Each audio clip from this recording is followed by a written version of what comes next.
अभी घर का काम स्टार्ट नहीं किया। अभी मैंने क्या किया है कि सुबह उठकर पहले मैंने किया है नाश्ता और उसके बाद बकरा ईद से लेकर अब तक ना तो मैंने शामी कबाब बनाए और ना ही मैंने कच्चे कीमे के कबाब बनाए। एक तो इतना मुश्किल टास्क है हम औरतों के लिए, हाउसवाइफ्स के लिए, ये सोचना कि आज क्या पकाएं आज क्या पकाएं। भाई ये तो सरासर ज़्यादती है। मेरे साथ बहुत सारी हाउसवाइफ जो है वो इस बात को एग्री करेंगी। भाई औरतों का काम है पकाना। अब मर्द सोच रहे हैं कि क्या पकेगा और क्या उनको खाना है, लेकिन मर्द हजरात क्या करते हैं कि ये रिस्पॉन्सिबिलिटी भी औरतों पर डाल देते हैं कि तुम ही सोचो और तुम ही पकाओ। तो बस आजकल मेरा ऐसे ही बहुत ज़्यादा दिमाग ख़राब हो जाता है।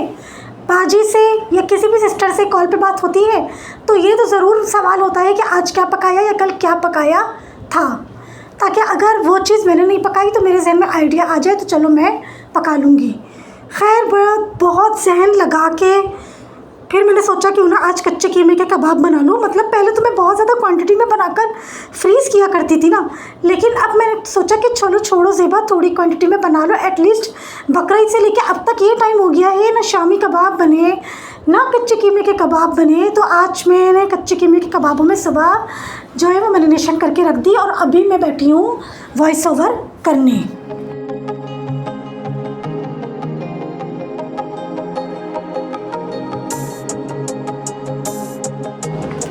क्योंकि फिर क्या होगा कि अभी इस वक्त कुछ थोड़ा बहुत सुकून है।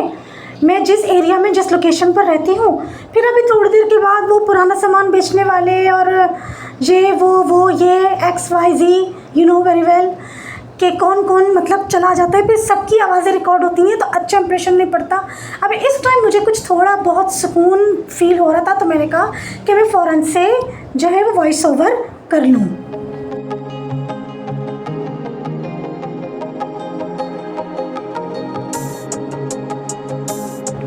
आप लोगों ने पता नहीं देखा नहीं देखा, मैंने तो देखा और बहुत एंजॉय किया। इंडिया में जो जंतर मंतर प्रोटेस्ट हुआ है, भाई साहब क्या लेवल का प्रोटेस्ट था। ऐसा प्रोटेस्ट मैंने तो अपनी लाइफ में आज तक नहीं देखा था। इतने मज़े का, इतना एंटरटेनमेंट, इतना एंजॉयमेंट, इतना फ़नी प्रोटेस्ट, कसम से बहुत मज़ा आया देखने में। अगर आप लोगों ने नहीं देखा तो सोशल मीडिया पे उसकी बहुत सारी वीडियोस और क्लिप्स हैं, टिकटॉक पे, यूट्यूब पे, हर प्लेटफॉर्म पे होंगी। At least I know very well. तो आप लोग ज़रूर जो है वो सर्च करके देखिएगा जंतर मंतर प्रोटेस्ट या जेंजी प्रोटेस्ट। बहुत मज़े का प्रोटेस्ट हुआ है, बहुत मज़ा आया देखने में और वो लोग सक्सेसफुल भी हो गए अपने प्रोटेस्ट में।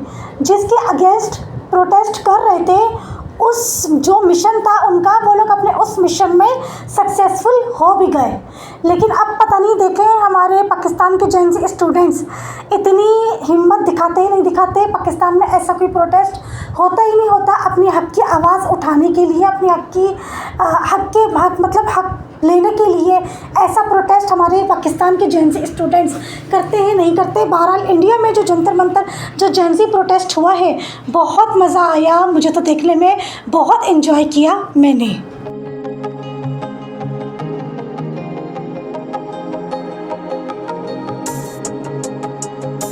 समी भाई के घर की दावत वाला व्लॉग बहुत लोगों ने देखा, बहुत लोगों ने लाइक्स किए, बहुत लोगों ने कमेंट्स भी किए हैं। सब ने बहुत एंजॉय किया, सबको बहुत पसंद आया, बहुत मज़ा आया देखने में। लेकिन मैंने उसमें एक बात बोली थी कि मैं कोशिश करूँगी कि कम से कम वॉइस ओवर करूँ। तो भाई जो घर की जो रेसिपीज़ वाले व्लॉग हुआ करेंगे ना, वो तो ऑब्वियसली मैं वॉइस ओवर किया करूँगी, लेकिन मैं कोशिश करूँगी अपने हस्बैंड के कान में उनके बात मैंने डाल दी है कि अब ज़्यादातर व्लॉग जो है वो मैं कम से कम वॉइस ओवर वाले दिखाऊंगी, बनाऊंगी। तो कोशिश करूंगी कि अब मैं घर में भी ना जो मैं और मेरे हस्बैंड हम दोनों आपस में बात कर रहे हैं, कोई काम कर रहे हैं, उसके ड्यूरिंग जो हम बात कर रहे हैं तो वही सब रिकॉर्ड करके आप लोगों को सुनाऊं, दिखाऊं। अदरवाइज़ किसी के घर भी दावत में जा रही हूँ, कहीं मॉल जा रही हूँ, कहीं घूमने फिरने जा रही हूँ, तो जो ओरिजिनल आवाज़ें हुआ करेंगी ना वही मैं आप लोगों को सुनाया करूँगी।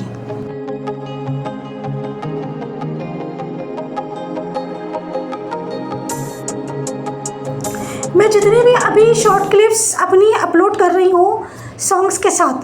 सारी शॉर्ट्स क्लिप्स पहले मैं अपने हस्बैंड से अप्रूव करवाती हूँ, उसके बाद अपलोड करती हूँ, क्योंकि मुझे पता है बहुत लोगों की खलबली मच रही होगी कि ये गानों के साथ अपनी शॉर्ट क्लिप्स डाल रही है और इसका हस्बैंड कैसे इसको परमिशन दे रहा है, या ये अपने हस्बैंड को बताती है या नहीं बताती। तो जी I want to tell you, मैं अपने हस्बैंड को हर चीज़ हर बात बताए बगैर रहती नहीं हूँ, चाहे उसके बाद मेरी शामत आए या मेरे हस्बैंड की तरफ से मुझे जो है वो शाबाशी मिले, चाहे उस बात को शेयर करने के बाद मेरी शामती क्यों ना आ जाए, मुझे हस्बैंड से डांट क्यों ना पड़े, चाहे बातें क्यों ना सुननी पड़े, मैं अपने हस्बैंड को XYZ A to Z ए से लेकर Z तक सब कुछ बताती हूँ, 1 to all।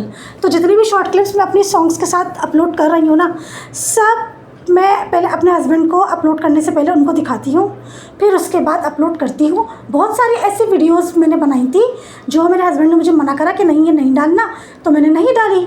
लेकिन अभी जितनी भी मैं डाल रही हूँ, अपलोड कर रही हूँ शॉर्ट क्लिप्स सॉन्ग्स के साथ, वो सब पहले मैं अपने हस्बैंड को अप्रूव करवाती हूँ, उसके बाद मैं यूट्यूब पर और टिकटॉक पे अपलोड करती हूँ।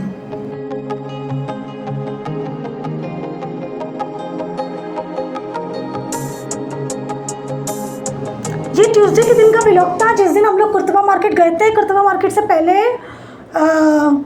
डॉल्फिन मॉल गए थे, बताया था मैंने आप लोगों को, I think so, I know very well, मुझे अच्छी तरीके से याद है कि मौसम बहुत खूबसूरत हो रहा था और मेरा बहुत दिल चाह रहा था कहीं जाने को। तो बस मैंने अचानक अपनी सिस्टर्स को कॉल करी और उनके साथ मैंने प्लान बनाया और फिर अपने हस्बैंड से परमिशन लेकर तो फिर मैं चली गई थी। तो पहले हम लोग गए थे डॉल्फिन मॉल और फूड कोर्ट, और फिर उसके बाद वहाँ से हम गए थे कुर्तबा मार्केट, जो कि इतना फ़नी और इतने मज़े का व्लॉग बन गया। ऐसी ऐसी बातें उसमें मैंने बोल दी, तो बहुत ही मज़ा आया था ट्यूसडे वाले दिन।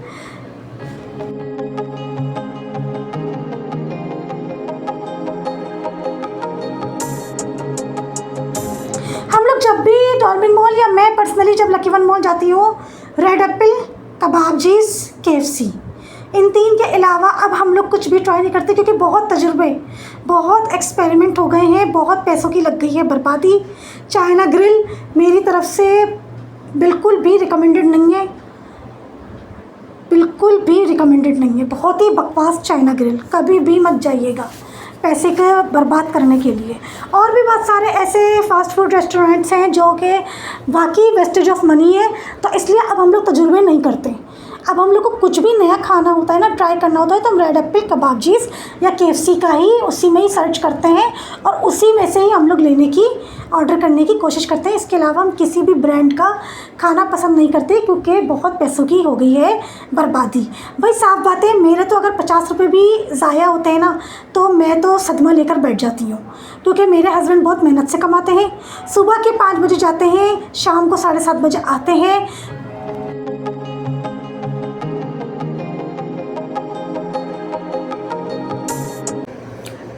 तो भाई साफ बात है, मैं अपने हस्बैंड की मेहनत की कमाई की बहुत कदर करती हूँ। मैं अपनी शादी से पहले सैलरी की इतनी कदर नहीं करती थी, सेविंग भी करती थी, लेकिन बहुत खर्च भी करती थी। लेकिन अपने हस्बैंड की सैलरी ज़्यादातर सेविंग करती हूँ और बहुत कम खर्च करती हूँ, और कोशिश करती हूँ कि पैसे बिल्कुल भी किसी भी चीज़ में, खाने पीने में या किसी भी चीज़ में ज़ाया ना हो, वरना फिर मैं सदमा लेकर बैठ जाती हूँ। अच्छा, अभी जो आप लोगों ने ग्लासेस देखा था, वो ग्लासेस मुझे गिफ्ट किया है भाभी ने। जब पिकनिक से एक दिन पहले हम लोग संडे वाले दिन भाई के यहाँ गए थे पिकनिक पर जाने के लिए ही, तो मुझे रास्ते भर में जब भाई के यहाँ जा रही थी, मुझे न्यू ग्लासेस ख़रीदना था। 2 साल से एक ही ग्लासेस मैं यूज़ कर रही थी, मुझे एक भी ग्लासेस वाला रास्ते में नज़र नहीं आया। वरना जब आपको कोई चीज़ नहीं ख़रीदनी होती ना, तब आपको वो चीज़ इतनी आपको नज़र आएगी रास्ते भर, लेकिन जब आपको स्पेशली ख़रीदनी होती है ना, तब आपको वो चीज़ नज़र ही नहीं आती है जब आपको उसको ख़रीदना होता है। तो अपने घर से लेके भाई के घर के रास्ते तक मैंने इतना सारे रास्ते अपनी नज़रें खोल के रखी कि कहीं मुझे ग्लासेस वाला नज़र आ जाए तो मैं अपने लिए नया ग्लासेस ख़रीदूँगी, लेकिन रास्ते भर मुझे कोई भी ग्लासेस वाला नहीं मिला। जब मैं भाई के यहाँ पहुँची तो मैंने भाभी को बोला कि भाभी, यहाँ कहीं आपके घर के करीब कोई ग्लासेस वाले की शॉप है तो मेरे साथ चलिए, मुझे ग्लासेस लेना है। भाभी ने कहा अच्छा रुक जाओ, मेरे पास एक ग्लासेस रखा हुआ है, तुम देखो, अगर तुम्हें अच्छा लग रहा है तो तुम ले लो। अब भाभी ने मुझे ये ग्लासेस दिया तो ये मुझ पर बेइंतहा सूट कर रहा था, तो फिर मैंने ये ले लिया। मतलब भाभी ने मुझे ये ग्लासेस गिफ्ट कर दिया।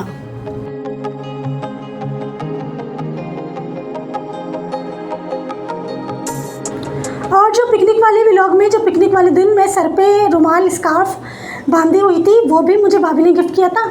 और एक और मुझे भाभी ने बड़ा ज़बरदस्त एक चीज़ गिफ्ट करी है।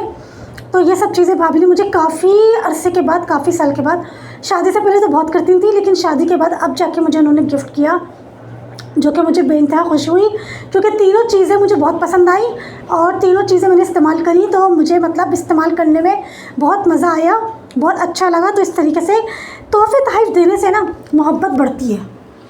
जब मैं शादी से पहले टीचिंग करती थी ना, आए दिन मैं अपनी बहनों को, अपनी भाभीयों को कुछ ना कुछ गिफ्ट किया करती थी, क्योंकि तोहफ़े तोहफ़ देने से ना मोहब्बत बढ़ती है।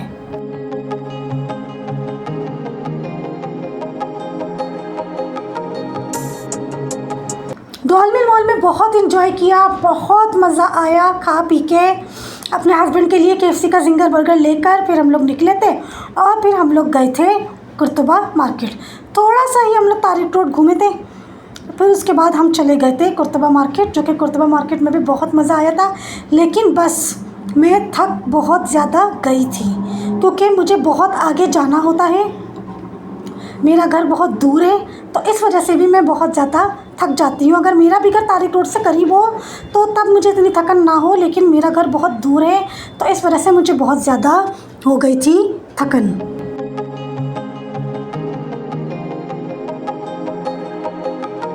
फिर दोबारा आप लोगों को याद दिला रही हूँ, अगर आप लोगों ने नहीं देखा जंतर मंतर प्रोटेस्ट, तो प्लीज़ ज़रूर देखिएगा, बहुत एंजॉय करेंगे, बहुत मज़ा आएगा देखने में।